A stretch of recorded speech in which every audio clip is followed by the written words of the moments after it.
दक्ष police news, पहिले खाकी मग बाकी. भाई आपण चोरी केली हे कोणालाच कधीच समजू शकत नाही. Not ready for this. दिल परदेसी नू तैनू नित रोना पै जाऊगा.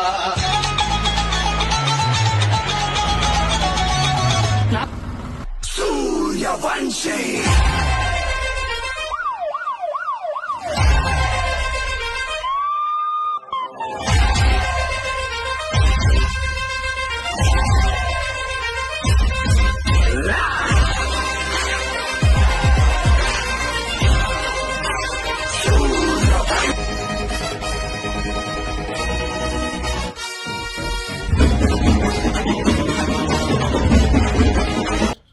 नाशिक रोड पोलीस गुन्हे शोध पथकानं मोठी कारवाई केली.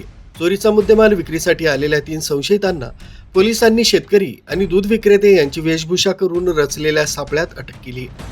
त्यांच्याकडून चोरीचा 2,80,000 रुपयांचा AC आणि LED TV जप्त करण्यात आलाय. दिनांक 10 ऑगस्ट रोजी गुन्हे शोध पथकाला गोपनीय माहिती मिळाली की 20 ते 25 वयोगटातील 3 इसम ब्ल्यू स्टार कंपनीचा AC आणि LG कंपनीचा 42 इंच TV मोटरसायकलवर घेऊन एकलहरा रोडवरील भाजीपाला मार्केट इथं विक्रीसाठी येणार आहेत. त्याचप्रमाणे पोलीस हवालदार विशाल पाटील, सागर आडणे, महेंद्र जाधव आणि त्यांच्या पथकानं रात्री 8 वाजेच्या सुमारास एकलहरा भाजीपाला मार्केट इथं शेतकरी, दूध विक्रेते आणि मजुरांच्या वेशात सापळा रचला. संशयित आल्याबरोबर त्यांना मोठ्या शिताफीनं ताब्यात घेण्यात आलंय. अटक केलेल्या आरोपींची नावं सोहेल नासिर कुरेशी वय 20, राहणार सिद्धार्थनगर एकलहरा गेट, चेतन उत्तम तांबे वय 20, राहणार सिद्धार्थनगर एकलहरा गेट, सुरेश सोपान पवार वय 20, राहणार सिद्धार्थनगर एकलहरा गेट. चौकशीत त्यांनी हा AC आणि TV एकलहरा कॉलनीतून चोरल्याची कबुली दिली आहे. नाशिक पोलीस शहर आयुक्तालय येथे माननीय CP सर संदीपजी कर्णिक यांच्या मार्गदर्शनाखाली पाहिजे फरारची मोहीम गेल्या काही महिन्यांपासून चालू आहे. या मोहिमेअंतर्गत पोलीस हवालदार विशाल पाटील आणि त्यांच्या पथकाला एक गोपनीय माहिती मिळाली की जे एकलहरा रोडवरील सिन्नर फाटा येथील जे भाजी मार्केट आहे तिथे काही संशयित लोक चोरीचा माल विकण्यासाठी येत आहेत.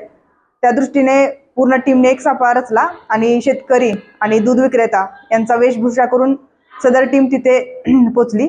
तर त्या टीमला 3 संशयित इसम मिळाले की ज्यांची नावं त्यांना विचारली असता त्यांनी सांगितली सोहेल नासिर कुरेशी वय वर्ष 20, राहणार सिद्धार्थ नगर एकलहरा गेट. त्याचप्रमाणे चेतन उत्तम तांबे वय वर्ष 20, सिद्धार्थ नगरचा राहणार. आणि तिसरा इसम सूरज सोपान पवार राहणार सिद्धार्थ नगर वय 20 यांच्याकडे तपासाला आहे. सदर गुन्ह्यामध्ये एकूण 1 AC, 1 LG कंपनीचा TV आणि 2 मोटरसायकल असा टोटल 2,80,000चा मुद्देमाल जप्त आहे आणि पुढील तपास चालू आहे. न्यूज ब्युरो, दक्ष पोलीस न्यूज, नाशिक.